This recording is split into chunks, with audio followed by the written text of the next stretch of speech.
काम सिर्फ वो एक ही डिपार्टमेंट में करेगा। अगर वो मॉडलिंग कर रहा, मॉडलिंग का मतलब कुछ भी अब बनाना है, या एसेट का जो भी काम कर रहा है, एसेट मतलब जो भी आप देख रहे हैं, प्रॉप में या फिर जो भी आप देख पा रहे हैं वो एसेट में आता है।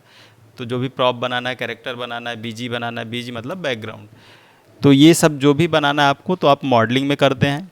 रिगिंग में उनमें हम बोन्स लगाते हैं ताकि वो एनिमेशन हो सके उस ऑब्जेक्ट का। तो रिगिंग में हम क्या करते हैं, बोन्स वगैरह सेट करते हैं। अगर करेक्टर है या फिर कुछ प्रॉप है, कुछ एक्टिविटी कर रहा प्रॉप, तो उसको रिग किया जाता है। दूसरा है थर्ड नंबर का है एनिमेशन। एनिमेशन में क्या करते हैं, हम उसको किसी भी स्टैटिक ऑब्जेक्ट को मोशन देते हैं, मतलब लाइव करते हैं एक तरीके से कह सकते हैं।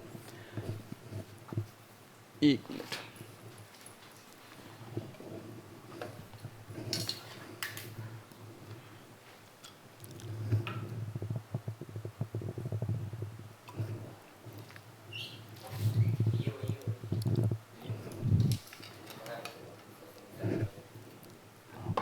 सॉरी। तो एफएक्स में आते हैं। तो एफएक्स में क्या होता है, पार्टिकल, डायनेमिक, हेयर, क्लॉथ, ये सारा हम एफएक्स में करते हैं। और रेंडरिंग में फाइनल आउटपुट जो आप किसी भी डिवाइस में देखते हैं वो रेंडरिंग का डिपार्टमेंट होता है। तो यहाँ पे कुछ टूल्स हैं, और ये आप देखेंगे जैसे ही आप स्विच करेंगे ना किसी भी डिपार्टमेंट में, तो विंडो के आगे जो भी मेनूज रहेंगे वो सब बदलते रहेंगे। तो रिगिंग में जाता हूँ तो ये विंडो का आगे स्केलेटन आ गया, स्किन, डिफॉर्मर, जो रिगिंग से रिलेटेड जो भी ऑप्शन आपको चाहिए वो चेंज हो जाएगा। यहाँ से आप ऐसा चेंज कर सकते हैं। उसके नीचे आते हैं यहाँ पे, तो ये 3 टूल बहुत इंपॉर्टेंट है। किसी भी ऑब्जेक्ट को मूव करना है या रोटेट करना है, स्केल करना है, तो जैसा कि मैंने पहले बोला, आपको थंब हमेशा ऑल्ट पे रखना है ताकि आपका इंडेक्स और अदर जो फिंगर्स हैं 1 से लेके 6, ऐसा दिमाग में रखिए, 1 से लेके 6 तक ऑप्शंस हैं डिस्प्ले से रिलेटेड। मतलब अगर मैं ये अभी ये क्या कर रहा हूँ उसको इग्नोर कीजिएगा, इसको हम ऐसा रखते हैं। तो ये अभी जो आप देख पा रहे हैं ना, ये हार्ड सरफेस दिख रहा है, ये 1 प्रेस करके रखा है मैंने। जैसे ही मैं इसको सेलेक्ट करके 2 प्रेस करता हूँ तो अभी स्मूथ और हार्ड दोनों दिखेगा। मतलब आपको ये एज भी दिखेगा, साथ में ये व्यू पोर्ट स्मूथ इसमें अलग होता है। जैसे एक उसमें मैक्स में होता है टर्बो स्मूथ करके, है ना।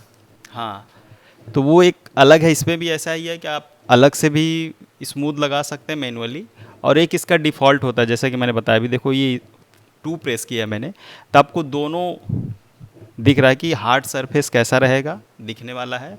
जो बाहर का लेयर आपको देख पा रहे होंगे ना, ये लाइन, ये हार्ड सरफेस ऐसा दिखेगा, और इंटरनल कुछ ऐसा दिखने वाला है। अगर मैं 3 प्रेस कर रहा हूँ तो 3 में केवल आपको स्मूथ, जो व्यू पोर्ट का स्मूथ है वो स्मूथ इस पर अप्लाई होकर वो आपको डिस्प्ले हो रहा है। तो हम जो काम करते हैं 1 पे करते हैं और 3 पे करते हैं ज़्यादातर। अगर इन केस आपको कुछ ज़रूरत पड़ रही तो आप 2 भी प्रेस कर सकते हैं, जिससे आपको पता चलेगा कि ये सरफेस अगर कहीं अंदर इधर उधर है। जब आप देखते हैं ना फ्लो, किसी मॉडल को बनाते हैं, कहीं पर डेंट वेंट है तो आपको यहाँ से पता चल जाता है डेंट कहाँ है। वो आगे हम देखेंगे यूज़ करके। और 4 प्रेस करेंगे आप। अब 4 जिस भी मोड पे हैं आप, जैसे मैंने 2 प्रेस करके रखा था, फिर उसी मोड पे मैंने 4 प्रेस कर दिया, तो जैसा आपको डिस्प्ले हो रहा ऑब्जेक्ट, उसी ऑब्जेक्ट को वो वायर फ्रेम में कन्वर्ट कर देगा। फिर आगे है 5, तो 5 में शेडेड मोड है, और 6 आगे है 6 टेक्सचर मोड है, वो आगे हम देखेंगे जब टेक्सचरिंग वगैरह में चलेंगे। तो 1 2 3 4 5, और उसी के जस्ट नीचे है QWER। तो Q सिलेक्शन टूल है। Q जैसे ही प्रेस करेंगे देखिए आप, इसका सिलेक्शन टूल है। ये भी सिलेक्शन टूल ही है, इसको हम बाद में बात करेंगे। जैसे आप लेसो टूल यूज़ करते हैं ना फोटोशॉप में, सेम वैसे ही है।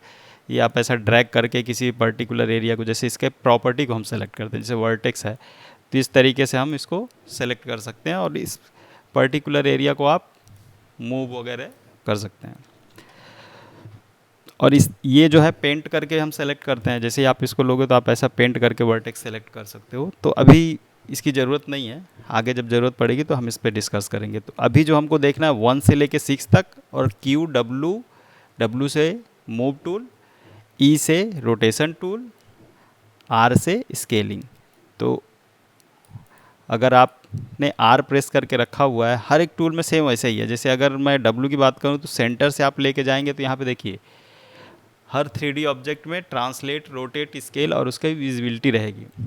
तो अगर आप सेंटर पे पकड़ के लेके जा रहे हैं तो ये सारा वैल्यू ट्रेवल हो रहा है ना, मतलब इधर से उधर हो रहा है। बट अगर एक एक्सेस को आप पकड़ के लेके जाते हैं, देखिए एक्स, यहाँ पे आप कौन सा एक्स वाई जी है, आप यहाँ पे कॉर्नर पे देखिए नीचे ये साइन बना हुआ है। तो आप किसी भी एक एक्सेस को ही पकड़ के लेके जाएं, या फिर आपको बहुत एक्सपीरियंस, आपको पता है कहाँ पे लेके जाना है, तो आप सेंटर में पकड़े। अदरवाइज़ हमेशा आप ऑब्जेक्ट को एक्सेस वाइज ही इधर उधर मूव करेंगे। इसी तरीके से सेम रोटेशन पे भी है। तो आप ये जो रेड कलर देख रहे हैं वो एक्स का वैल्यू है, फिर ग्रीन है जो वाई है, ब्लू जो है जेड है। तो आप यहाँ से भी कर सकते हैं और यहाँ से भी आप कंट्रोल होल्ड करके ऐसा रोटेट कर सकते हैं, तो एक ही वैल्यू ट्रेवल होगा। साथ में आप यहाँ पे क्लिक करके मिडिल माउस को होल्ड करके व्यू पोर्ट में ऐसा रोटेट कर सकते हैं। अब इधर आते हैं, जो भी आपने ऑब्जेक्ट बनाया वो यहाँ पे डिस्प्ले होगा। उससे नीचे ये लेआउट का ऑप्शन है अपने पास, तो मैंने जो अभी सेलेक्ट करके रखा है ये पर्सपेक्टिव व्यू करके रखा हुआ है। उसके नीचे है 4 व्यू, तो ये 4 व्यू आ गया हमारे पास। तो ये टॉप लिखा हुआ है, ये फ्रंट लिखा हुआ है, ये साइड लिखा हुआ है। तो जिस व्यू पे आपको जाना है वहाँ पे कर्सर रखिए, स्पेस बार प्रेस कीजिए, वो मिनिमाइज मैक्सिमाइज होगा। और दूसरा ऑप्शन क्या है कि आप यहाँ से कस्टमाइज़ भी कर सकते हैं कि लेआउट आपको कैसा चाहिए। और उसके साथ आप स्पेस बार होल्ड करके भी राइट क्लिक करेंगे ना, तो पर्सपेक्टिव, टॉप में फ्रंट, टॉप, राइट और भी व्यू आएंगे। तो अभी जो मेजर जो हम काम करने वाले जिस व्यू पे फ्रंट और लेफ्ट और टॉप, ये और एक पर्सपेक्टिव जो अपना डिफ़ॉल्ट है जहाँ से हम रोटेट करके देखेंगे। दूसरा, आप जितना भी यहाँ पे ये देख रहे हैं ना विंडो के आगे, जो भी आप ये स्विच हो रहा ना, देख पा रहा ना, तो स्पेस बार होल्ड करते हैं ना तो सब कुछ यहाँ पे आ जाता है। देखो अभी हम किस पे हैं, एनिमेशन पे ना, तो एनिमेशन पे की, यहाँ से देखिए की प्लेबैक, तो यहाँ पे आपको, और जैसे ही आप इस पर क्लिक करेंगे तो इसके सब टूल जो अंदर रहेंगे वो आपको यहाँ पर डिस्प्ले होंगे।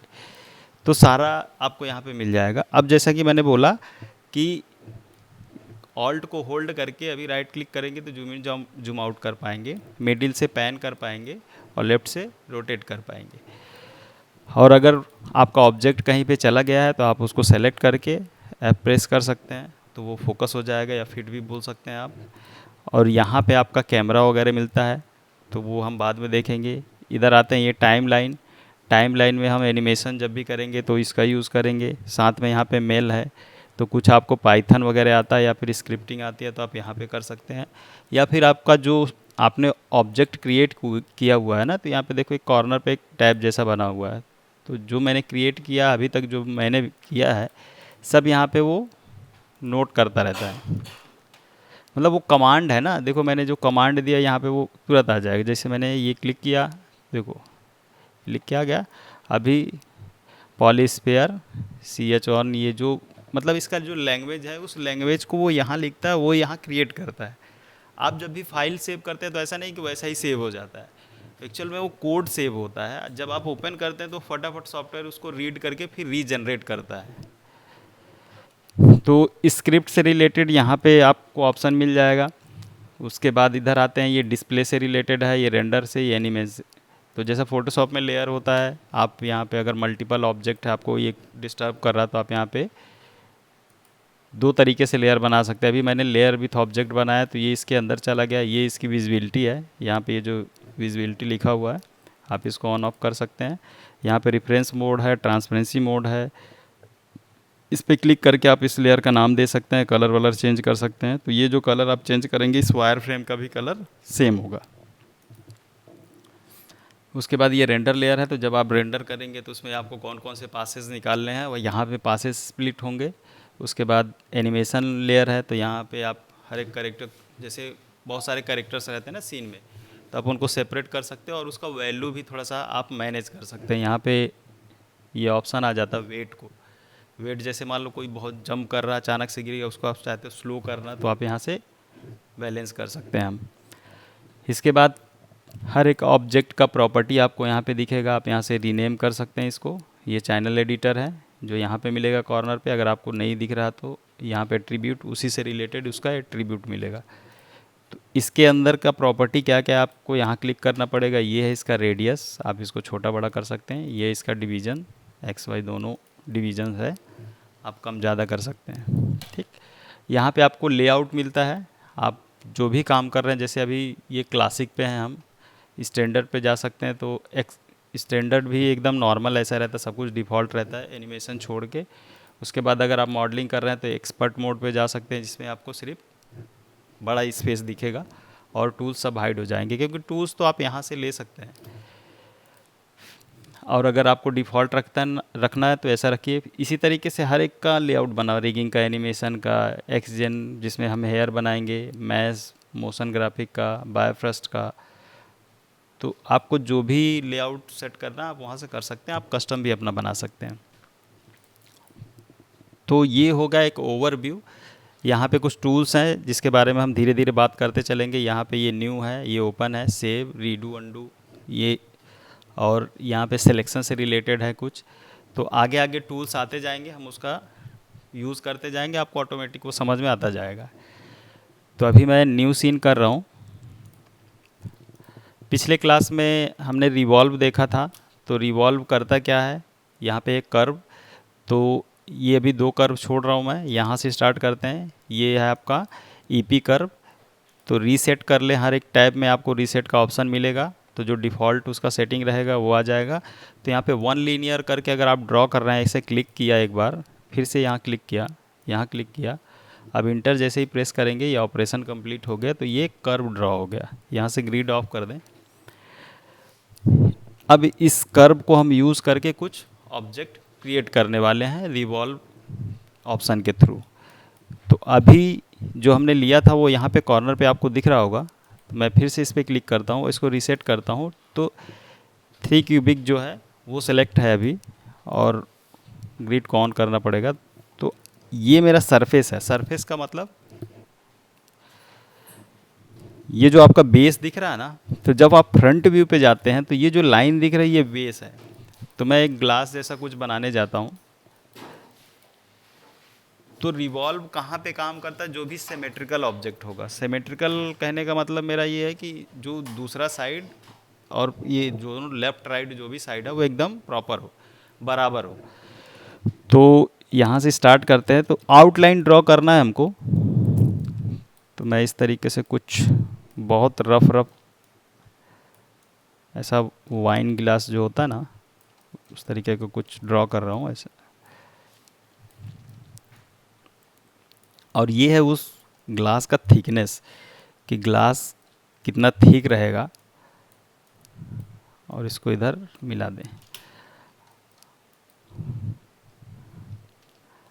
अभी ध्यान देना है कि ये जो आपका पाइवट होना चाहिए ना, वो यहीं होना चाहिए एकदम, क्योंकि वो रिवॉल्व करेगा तो 360 डिग्री उसको रोटेट करके बनाने वाला है।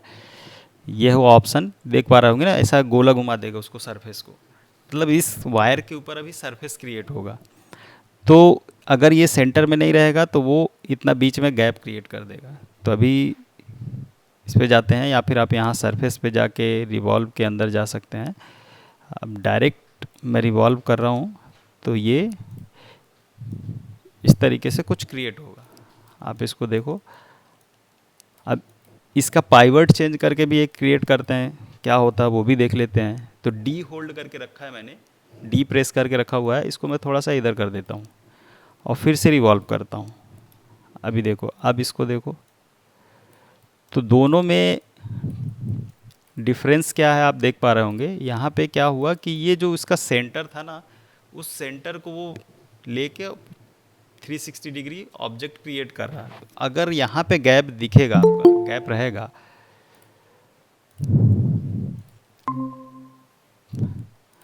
तो आपका ये ऑब्जेक्ट में भी गैप आ जाएगा। अगर इनकेस ऐसा हो जाता है तो आप चाहते हो फिर से एडिट करना, तो आप वो भी कर सकते हो, पर मेक श्योर कि जब आप रिवॉल्व करने जाओ तो आपका जो पाइवट हो आपके हिसाब से, ऑब्जेक्ट के हिसाब से सेंटर में होना चाहिए। उसके पीछे का लॉजिक क्या है, फिर से डी होल्ड कर रहा हूँ मैं और इसको सेंटर पर रख देता हूँ। लॉजिक ये है कि इसको अगर मैं रोटेट करता हूँ, कंट्रोल डी से कॉपी होता है, तो कंट्रोल डी मैंने प्रेस किया और इसको मैं ऐसे रख देता हूँ। तो अब सेंटर में जब रहेगा तो यहाँ 180 डिग्री कर दीजिए, माइनस 180। तो ये फंक्शन काम ऐसे करता है कि इसको इधर से इतना घुमाएगा, अगर ये इधर उधर होगा तो उस हिसाब से उसको सेंटर कैलकुलेट करके